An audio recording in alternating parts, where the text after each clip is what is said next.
Welcome into a brand new episode of 300 Yards to Unknown. I'm Rick Gaiman coming to you from Blue Wire Studios inside the Wynn Las Vegas. And today, we're not talking about the present. We're not talking about the past. We're talking about the future of golf. We sit here in 2022. The landscape of our game has never been more up in the air.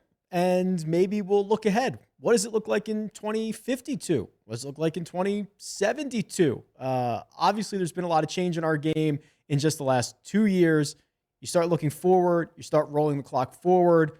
More questions than answers come about. So I'll spend a little bit of time wildly speculating about what could happen in the future with obviously your feedback, your comments, your concerns, always much appreciated. Let's start with the obvious elephant in the room. It's Live Golf. I was playing 2 weeks ago. I got paired up with a really great couple of guys, and they were asking a lot of questions about Live Golf. And one of the first things they asked was, can this stay? Can this sustain? Will this be around in 5 years, 10 years, 15 years, 20, like whatever? What does this look like in the future? And it's a really great question. And it's one that there's probably no correct answer to, because there's a lot of different ways this can go. From a purely golf business standpoint, Live Golf has always been and likely will be unsustainable, right? When you drop $1 billion on talent and you drop $2 billion into the Asian tour and the cost of 14 events globally, it's incredibly expensive stuff. Now they're going to start buying airtime on Fox Sports. They're going to offer, it's so unsustainable from a golf business standpoint, where you have little to no revenue, little to no income. But that's never been the plan for them. The public investment fund of Saudi Arabia, they can make money a billion different ways. We've talked about that. So it's never been about the golf product making money. The two barriers to Live Golf existing forever or for the next 20 years. One is Mohammed bin Salman, which is right, like an MBS drop on a golf podcast. What a world we're living in. But for those who have done business with him, for those that have spent time personally with him, you're almost hearing him described as like a 15-year-old with $1 trillion, right? There's a chance that he just gets bored at some point and pulls the plug on this. Wouldn't be the first time that a project lasts for a couple of years or never really comes to fruition. When you have one person potentially deciding whether or not Live Golf continues to spend money, continues to have tournaments, like that's one barrier, right? You have one point of failure is what we'd call that in the business world, right? 1 point of failure, and it's MBS. So that's kind of risk number one to the future of Live. Risk number two is the inability to continue to recruit, right? Have we talked enough about this? There's been for 12 months, who's going, who's not going, when are they going? That conversation eventually dies down, right? Because we have most of the guys who are going to go have already gone. What would be the incentive for more golfers to go? Would it be a $200 million or $100 million guarantee? Well, you can't imagine they're going to continue to offer those, right? I know it's unlimited money, but you can't imagine they're going to continue to offer those. There is a lot of concern about whether they're going to end up getting official World Golf ranking points, which is going to certainly make the decision harder for some guys who want to go. But Live Golf only succeeds if it gets golfers that the casual fan or that golf fans care about. And they don't have to be good. They don't have to be good, right? It could be Bubba Watson, Henrik Stenson, Phil Mickelson, Patrick Reed. If you care about them, you might tune in and be interested in Live Golf. How do you get, 5 and 10 years down the road, how does Live get golfers you care about? Well, they're probably not going to be golfers that come up through the Asian tour, because most American golf fans don't care or don't follow that. So there's not going to be a star that you're like, oh, I cannot wait to see Travis Smith get through Asian qualifying and get on to Live. That's an unlikely scenario.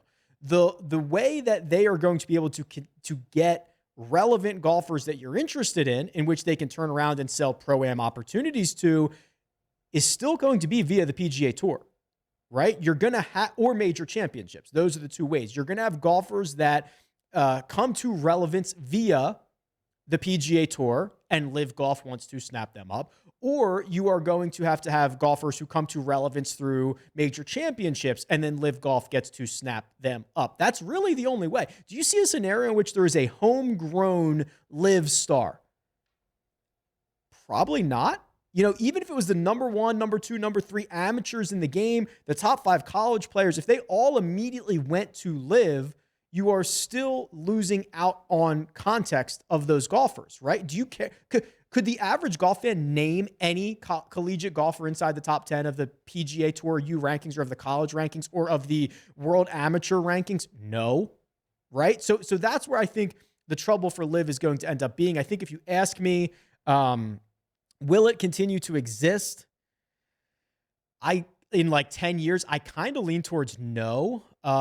You know, you're going to see wholesale changes from the PGA Tour. You're going to see a bunch of defenses put up. You're going to see just a lot of the landscape changing. And I'm not necessarily sure the current system of Live exists. Whether it just becomes the Asian Tour, that's maybe the most likely scenario, right? This kind of just morphs into the Asian Tour, that continues to exist, so on and so forth. But I'm not quite bullish on what the Live product looks like, at least in terms of players, in 10 years or so. So we'll obviously, I don't get to be wrong on this take for 10 years, but we'll see how it goes. The one thing that I do find interesting, and we've talked a little bit about this, you know, the PGA Tour has really not had competition for 70 years, right? And now they're getting it, and they're getting a lot of it. And I think it's going to create a situation in which you're only going to get more of it, right? What has Live Golf's proof? One, if you have unlimited funds, you can do a lot to disrupt the current state of the game. But it also kind of shows that, you know, players aren't necessarily that super loyal to the PGA Tour, especially the guys that didn't grow up watching the PGA Tour. There are obviously flaws in the system that the PGA Tour has in place. And if the money wasn't coming from the Saudi Arabian government, Live Golf probably would have put the PGA Tour out of business by now, right? Like, that's kind of what I've learned in the last year or so. And that says to me, this area is still very ripe for competition. Like, what happened to PGL, right? PGL was Live, but being backed by British bankers. What happened to that? I mean, I think there would have been a much better response to Wall Street money or to old British money than to Saudi Arabian public investment fund money, right? Like, I think PGL still kind of lurking around and offering some competition to the PGA Tour is something that we're going to see in the future. And it's not just going to be outside competition, right? Like, the phone calls coming from inside the house. Because I think the players themselves are going to offer up a lot of competition to the PGA Tour in the future, right? Look 20 years into the future. What do you have? You're going to have players that make more money than they do now. They're going to make a lot more money on the course. They're going to make a lot more money off the course. They already want to choose their own schedules. They're already discussing owning their own media rights. They want their media rights. They want to create their schedule. They want their cake, and they want to eat it too. I get that. So we have a situation where the players are already trying to get themselves a bigger piece of the pie, trying to get themselves more exposure. Tiger and Rory McIlroy are creating a startup league. And maybe I put that into quotation marks because I don't know what this is going to look like. I don't know if it's going to be popular or not, but I imagine a scenario in which the players get a lot more involved in this, right? The pros and cons of being an independent contractor and being a part of the PGA Tour could come back to bite the PGA Tour. Could you imagine a scenario in which instead of the top 20 golfers in the world, the top 30 golfers in the world aligning their schedules for the PGA Tour to just create their own tour? Right? This is kind of the argument that I made in regards to the NCAA, right? Like the NCAA only existed because all the colleges and all the big time college football programs and all these, I mean, they're businesses of their own. University of Texas football is a business, right? It's a huge, very successful business. They all just agreed that the NCAA should exist and they should be a part of it. And I always thought that at some point they were just going to bounce and go create their own thing. And who was going to stop them, right? The NCAA only exists because people agree it exists. And you kind of saw the death of the NCAA when, these players are allowed to do their name and likeness now, right? Like that's just a huge, something that was always so anti-NCAA. I was an NCAA athlete, and if you got a $5 tip for doing something, like you had to disclose. It was like absolute insanity, right? So there's no surprise that the NCAA and that organization is going the way that it is. But you could see that, right? Like what's stopping 50 players from saying, yeah, we're just going to create our own thing, and we'll choose when to play and how to play and what the rules are. And we'll sell sponsorships. Like if Rory, Tiger, and 20 guys go start a 35 tour event, you know who's going with them? Titleist, TaylorMade, Nike, Odyssey, like everybody, right? They're going to have no problem selling this. They're going to have no problem funding it. They're going to have no problem doing anything. So I genuinely think there is a player-run tour at some point in the future. Might take 50 years, but I think that's the way we're going, especially with the power and the money that these players have right now. The other thing, so the state of the tour/tours is probably where we're going to see the biggest changes. We're already seeing it. We've got a breakthrough competitor for the first time. There seems to be a huge advantage to having one real, true global world tour, right? Not just the PGA Tour, which primarily resides in North America, not just the European Tour, which obviously primarily resides in Europe, not a South African Tour, not an Australian golf league, like none of that. A true world tour with relegation and promotion. Because if the PGA Tour had been a true world tour 10 years ago, boxing out competition would have been a lot harder, right? That would have been an opportunity for them to say, what are you talking about?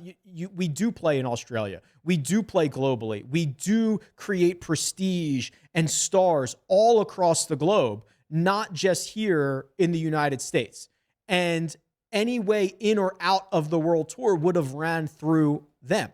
Now, we could argue the merits of this and whether a monopoly of a world tour is good or not, and how the logistics of all of that would even happen. But that seems like a likely scenario, doesn't it? When you start to get more competition, which we already have, you're going to get players that want to run their own tour, and you're going to want an expansion of tours. Why did the PGA Tour increase its stake and its strategic alliance with the DP World Tour, the European Tour? Because they know the more territory that they control, the more leagues that they control, the more things that they have favor in, it's beneficial to them. So on a larger scale, 50 years from now, that looks like a world tour. And you'll still likely have the top league, whatever they call it, PGA Tour Plus, PGA Tour Elite, whatever, that plays in North America. And then once every 4 years, it goes to Australia. Once every 4 years, it goes to Europe. Once every 4 years, it goes to South America, whatever. That would be like PGA Tour Elite. And then kind of similar to the soccer leagues in Europe. One slot below that. Well, now that is a league that's based out of Europe, right? I mean, you already have the European Tour, you have the Challenge Tour. Like this system already exists, but if you have the ability to relegate guys across these leagues, more so than you do now with the Korn Ferry and the PGA Tour, like they're trying this, they just didn't go far enough. So a true world tour would go far enough and have the ability to at least try to box out competitors. And that's something you probably have to do soon if you're the PGA Tour because, listen, it's like these guys are getting richer, right? These players, they want to go into Tiger Woods is his own company. Tiger Woods is his own media company. Rory McIlroy is his own company. Jordan Spieth is his own company, right? They're making boatloads on and off the golf course. We are seeing other athletes, even those that are now retired, getting much more involved. Charles Barkley makes more now than he ever has. Shaq probably makes more now than he ever has. That might be close, but you get what I'm saying. The Mannings have Omaha Productions, which now they're a production company. They are literally media companies. They're literally production companies. Couldn't you see more players doing that? Couldn't you see them banding together and say, listen, I'm not going to deal with I don't need to deal with the PGA Tour here, right? I don't need to deal with this and worry about my media rights. And they could be huge advocates for the PGA Tour. Rory McIlroy, a huge advocate for the PGA Tour, is starting up a different league. Now, it'll be in partnership with the PGA Tour, and it'll be in partnership with Tiger and all that stuff. But what happens when it's not, right? Who's going to be that first guy? What if in 20 years, Jon Rahm, at the end of his career, has a boatload of cash, and he wants to create a new European tour? Who's going to stop him? Nobody. It's going to probably be successful. So interested to see how kind of players take this into their own hands. I think we've learned a lot that these tours are only as good as the players that they have, right? It is why LIV has pilfered certain types of golfers, people that are popular, major championship winners, household names, guys that rank highly on the PIP, right? They got half the PIP list from last year. So there's an obvious connection to these tours only being as strong as the players that they have. All right, enough with the tours, because that's kind of the big elephant in the room. It's the big thing that's changing it right now, and in 20 to 30 or 50 years, it's going to look a lot differently. As with time in general and looking into the future, the first thing you think about is technology, as you should, right? The Jetsons showed us flying cars. Almost there, working on it. But you look to the future of Golftec. Launch monitors today have never been more accessible. Every single pro at most levels has one. And they are the size of a loaf of bread, smaller than that, and portable. And they work inside and outside.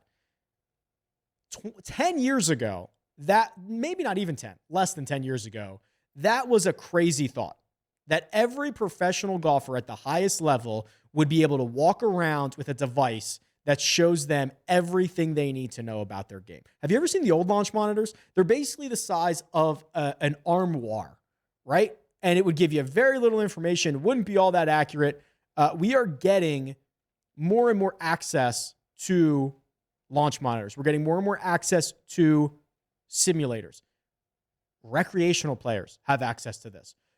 Recreational players know their swing speeds, their ball speeds, all that stuff, right? We have never had more access to this technology. There is likely a time, and maybe we're close to it, where your iPhone will be a launch monitor, right? Your iPhone has an accelerometer. It has 3 or 4 cameras that are beyond what we could have imagined 7 or 8 years ago, walking around in our pocket. It is whether this exists or not yet, it is like 3 years away from your iPhone being your launch monitor, which is crazy, right? So we're going to have access to a lot more of this technology. We're already seeing golf being played in virtual reality, right? That's how you're going to be able to practice your game. There are probably golf courses in the metaverse. I don't know. I haven't been in the metaverse. I'd love to be. Probably some good golf there. Yeah, I would imagine. So that's going to be the future of this. And what it's also going to create is the intersection of classic golf, go to a golf course, play 18 holes, and tech golf or simulator golf or Top Golf, right? Top Golf has lived in that realm. We've already seen where some of these golf courses that are struggling, right? We saw, I think it was in California, where there was an 18-hole golf course, and what they're going to do, I don't think it's open yet, is that they're taking 9 holes, getting rid of them, and putting in a Top Golf or a Drive Shack or whatever the competitor. I don't even know if it's Top Golf, but it's something like that. And they're putting lights on the other 9 holes. So now golf is much more social, much more recreational. You have the opportunity to go play 9 holes, well-maintained, well-kept holes under the lights all day, all night, or you can go over here to Topgolf, get an infusion of tech, get an infusion of statistics, get an infusion of alcohol, whatever that might look like. That's all available to you in one spot. These shared spaces between the old golf guard, the classic golf guard, and the new accessible golf, like they're already being intertwined. And if you get a couple of really strong examples of this, where these are successful, most golf courses lose money, right? If you get a successful example of this, you're going to start to see it take off, which leads to another issue, right? We have golf course issues. We've got, we were just talking about it here in Las Vegas. Like, we've got water issues on these golf courses, and most courses are not good businesses, right? If you invest or buy a golf course, unless it's prime real estate or you're doing something different than everybody else, it's going to be hard for you to make money. The amount of time and energy and investment it takes to maintain a golf course is insane, right? So how sustainable are 40,000 golf courses in America? Probably not that sustainable, right? And we're already seeing that. So I think you'll see a lot of infusion in tech. Even 5 or 10 years ago, we were seeing that some golf courses, especially in the Northeast or in places that have a real winter, would install 3 or 4 simulator bays. And that's, you could say, okay, come and play. This is how we can get revenue in the winter. Like, yeah, but now I want to do that all year round, right? Now I want simulators all year round, and I want Top Tracer, and I want my TrackMan, and I want all that stuff, right? We're seeing driving ranges install the TrackMan system for the range or Top Tracer, which gives everyone on the range the ability to see the shots that they're hitting. This is what the future of golf looks like. We're seeing it in very, very small bits and pieces as it continues to roll out all over the country. I also imagine, like, the current system of playing golf is pretty bad, right? It is, if you're not a member, if you're going to a public golf course, it is trying to get a tee time, which hopefully you can get. Most people playing on weekends, in which you're probably looking at a 5 or a 6 hour round. And it is getting more expensive, right? More people are playing golf in 2022 than they were in 2012. And not sure that trend particularly, discontinues. I think we're continuing on to that up into the right trajectory. So we're going to have a more and more of a tee time problem. We're going to have more and more of a membership problem, right? Maybe this isn't as big of a deal if you're a member of our private club because there's less people, there's less competition. You pay your initiation, you pay your monthly fees, you have the ability to come and play. I would be surprised if in the future more just regular public golf courses didn't start taking on like a subscription base, right? With everything being like, everything in my life is a subscription base, right? It's Netflix, it's this, it's that. Like, I'm paying $9 a month for 100 different things. Why aren't, in the same way that gyms do this, why aren't golf courses offering a subscription rate? I'm not saying it's good or bad. Could be horrible because you still have to figure out a way to manage tee times, get people out on the golf course. But like, I see a scenario in which these golf courses have to do something drastic in their pricing or drastic in the way that they are formatted to continue to reap the benefits of people being interested in playing golf. Because golf courses are also now in competition with Topgolf. Golf courses are now in competition with people buying a launch monitor at home. We bought a simulator at home. It's the greatest thing I ever did. Why do I have to go to a golf course anymore? I still do, but like, I'm sick. I'm not normal. Like, but that is it. I have access to any golf course I want on a simulator. It's unbelievable. It's unbelievable. So your golf courses are in competition with all of this. And I suspect drastic changes coming at some point in the future, likely via the payment model. The one thing that has fallen on deaf ears, or at least gone to the back burner as of late, is the distance debate, right? Remember that a year ago, 2 years ago, the biggest problem golf had was that guys were hitting it too far. Now it's a lot of other things, right? So we haven't really talked about this, but you still see the reports come out. Oh, the golf ball's never gone further. Professionals are hitting it. More guys are hitting it 310 yards on average year in and year out. The game is so much longer now than it was 5 years ago and 10 years ago. And that creates a ripple effect through the industry, especially on a professional level, of what golf courses are supposed to do. We've already discussed how difficult these are to maintain. Golf courses are difficult to maintain, and they are difficult to set up in a challenging way to the best players in the world. How many weeks are there 20 under par winning scores, right? Every week, basically, because golf courses are hard to set up to keep pros from destroying them, to keep pros from going driver, wedge, 8-foot putt, right? It's very hard to do. And the ripple effect is, are we going to be able to go back to Marion? Are we going to be able to go back to Winged Foot? These places that are short by most normal professional standards, but also with nowhere to expand. The premier club in the entire world, Augusta National, literally has to buy land outside of its footprint and continue to expand every year. Now the 13th tee, it's going back. Add some more. It's just they can almost, the premier course in the world with unlimited funds can almost not keep up with distance, right? It's just almost an impossible thing. We saw Southern Hills have to use tee boxes that were going over other greens to try to get some extra yardage out of these golf courses. So what's the solution? Is it roll back the equipment? Is it do something different and drastic on these golf, make them super firm and super fast? Well, what if it rains that week? You can't really control that. Are you gonna install sub air that kind of helps for, I don't know, $1 million? They're probably more expensive than that. What's the solution? Just make the rough 6 inches everywhere? Is that a solution? Do people want to watch that? The solution might end up being roll back the equipment. Kind of similar to what college baseball did, right? So college baseball probably 15 years ago rolled back the aluminum bats. Don't quote me on the statistics here, but they did it in a way where I believe they limited exit velocity. Balls, in this certain amount of testing could not come off these aluminum bats faster than, let's just say it's 97 miles an hour, right? In which before it was a lot higher than that. And the idea was, one, player safety, right? Some of these pitchers were just getting smoked by line drives back up the middle.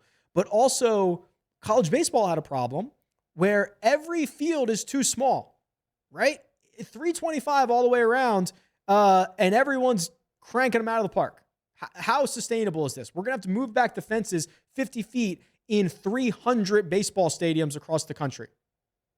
It's like, no, it's not going to. It's easier to just regulate the bats. So that's what they did. They went to the BB core bats. They limited the exit velocity. There was a time when the highest levels of college baseball were probably the fastest games around. Balls off the bat, balls in play, because these guys were one step away from professional baseball. Many of them, could be on AA, AAA, major league teams in that moment, and they're using these jacked up hot aluminum bats. And then they get into pro ball and you go to wood and the game slows down a little bit. There was an argument to be made that 15 years ago, high-end college baseball at the College World Series was faster than Major League Baseball. That's a legitimate argument you can make because of the equipment. So we already have restrictions on driver faces, how hot they can be, right? Xander had his driver test. They test these drivers, right? It is not. I actually think it's quite likely in the future that those restrictions get either more enforced or they get a lot more strict. You're going to have a really hard time when the average driving distance on the PGA Tour is 330 yards. You're going to have a really hard time with that. And I think it's probably better for the game that ends up getting rolled back. That's the obvious answer, right? You make the equipment less hot. Whether you want to have a conversation about, do you do that for just the professionals? Does that have to go through the entire game, right? Like, I don't necessarily think there's a scenario, and there's a lot of ramifications of this. Like, why do the clubs that I play have to be the same clubs that Rory McIlroy plays? I'm not as good as him. He's much better than I am. He's playing on different golf courses that are like, why do I use the same stuff he uses? So should we just roll back the pro stuff? There's a lot of issues with that. The manufacturers would hate that. They want you to be able to use what they use. But I mean, you can call it the TaylorMade Stealth and just have for lack of a better term, a BB Core version of it, right? You could have just a weaker version of the Stealth that Rory plays and the regular one that I play. Is that a big deal? I don't know. Equipment, they would hate it. The other option is roll back the ball. Same issues there. Am I using the same rolled back ball? There's just, the ball seems like a huge issue to me. There's a lot more spin. There's a lot more feel. You're not necessarily using it just for distance, which I think we all agree, like distance is the problem, or distance will end up being the problem in the future. Rolling back the ball affects more than just the ball seems a little too much for me, but I do see a scenario in which the drivers end up getting rolled back. And maybe I don't know how the iron faces work, but the drivers rolling those back seem like a logical first step. Because if you roll back the drivers and you give guys, instead of being 120 yards in every time, they're 150 yards in every time, that's a big difference, right? Even if you don't change anything else about the irons. So we'll see. That'll probably get people fired up. And it'll definitely get the purists fired up for sure. A couple of wishful thinking items. I don't think I even need to discuss, like, there has to be more cameras on site. There has to be more shots shown. I've probably spent more oxygen on that argument than anything else I've ever argued about. So I don't need to spend another 10 minutes on that. There needs to be more cameras. Every shot needs to be available. The fact that in 2022 that doesn't exist is mind-blowing. I don't have anything else to say. It's just so insane. It's so insane that doesn't already exist. The other thing that I think, if you look into the future, so what have we talked about? There are high level, there are problems at the highest level of the game in regards to how profitable and efficient these tours are, how sustainable the equipment is, how sustainable these golf courses are. Those are real threats to the highest level of the game over the next 20 or 50 years. One of the things that I've advocated for, and I want to be quite clear because it's going to come off worse than it sounds, is to have less or no fans on the golf course and simply go to golf courses that do not require as much fan infrastructure. Okay. We were at Wilmington Country Club this year. It was an unbelievable build out in terms of the stands, and it was literally unbelievable. I've never seen anything like it. There was more grandstands, more people, more walkways, it was just, I've never seen anything like it.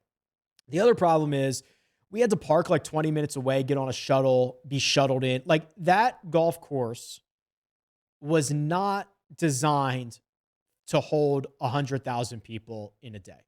It wasn't. And that's okay. But think about all the places that were ruled out because they could not make that work, right? So take all the money that you spend on grandstands and build out and transportation and volunteers and everything else that goes on at a golf tournament, down to the porta potties, right? And invest it in the ability to watch the golf. More cameras, more shots. Let me watch it in VR. I watched an NBA basketball game from courtside this season in VR. Pretty cool, right? I didn't have to drive to the stadium. I didn't have to park. I didn't have to take public transportation. I didn't have to pay anything. It was pretty cool. So while the viewing experience continues to get better, you can offer a solution to fans to not go to the golf course because they can follow any player, any group, any hole, anything they want at any time without all the rigmarole that goes into going to a golf tournament. If you can accomplish that, you can then go to any golf course in the world, right? Wouldn't you want to see high-level golf at Bandon Dunes, right? Wouldn't you want to see high-level golf at Marion for the next 50 years? Wouldn't you want to see, I don't know, all these places that are going to get boxed out or that we've never seen? We saw Seminole for the first time during COVID. No fans. Shadow Creek for the first time. No fans. CJ Cup was at Summit Club. Again, very little fans. But it's just, it opens up so much opportunity. And I get the argument. There's going to be no atmosphere. There's going to be no environment. When somebody holes out and wins the golf tournament, there's going to be no roar. I get all of that. And maybe it is just offering less fans and the fans that are there in very specific areas close and around holes. But the idea of dropping 100,000 people on Wilmington Country Club on a Saturday doesn't work. It's not built for that.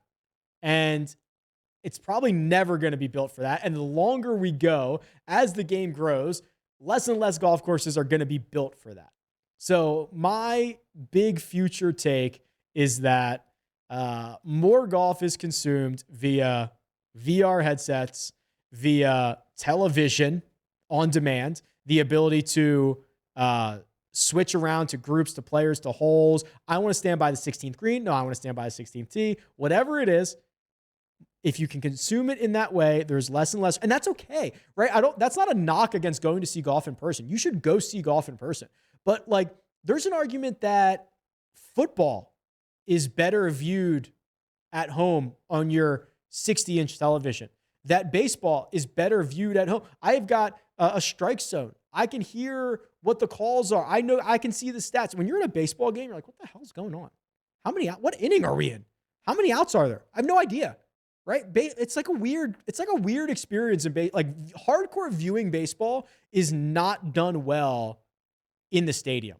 That's for recreationally, my wife and I going to eat hot dogs and chips and going home in the 6th inning. That's what you go to the stadium for. If you want to hardcore watch a game, you watch it on your television, and that's okay. That's okay. That's not a knock against the sport. But I think that golf needs to realize we've got to fix the viewing experience before we can tackle all these other problems. I have no idea what the future of golf is going to look like. I imagine it's going to be quite crazy. I imagine there's going to be a lot of technology and there's going to be a lot of competition. We've never seen more money in the game. We've never seen the players being bigger stars than ever before. And when you get a lot of money into any industry, any space, there's going to be a lot of evolution in it. There's going to be a lot of change. When you incentivize players to break boundaries of distance like ever before, of fitness like ever before, you are going to get results that are better or higher on the bell curve than you ever expected before, which is going to change the state of the game. So we have a lot that's going to happen in the next 5 years, and I can't even imagine what it looks like in 50 years. Maybe we're just playing on the moon. I don't know. Maybe it's the SpaceX League, and you just play on Mars. That's maybe. I don't know.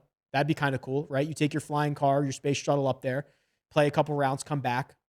I don't know. It's going to be awesome. Let me know what you think, because there's a lot more to discuss over the course of the next decade or so. For now, I'll pause. Tweet me at RickRunGood. Leave a comment. Engage in the conversation. Join it. Interested to hear what everyone has to say. This has been another episode of 300 Yards to Unknown. Catch you next time.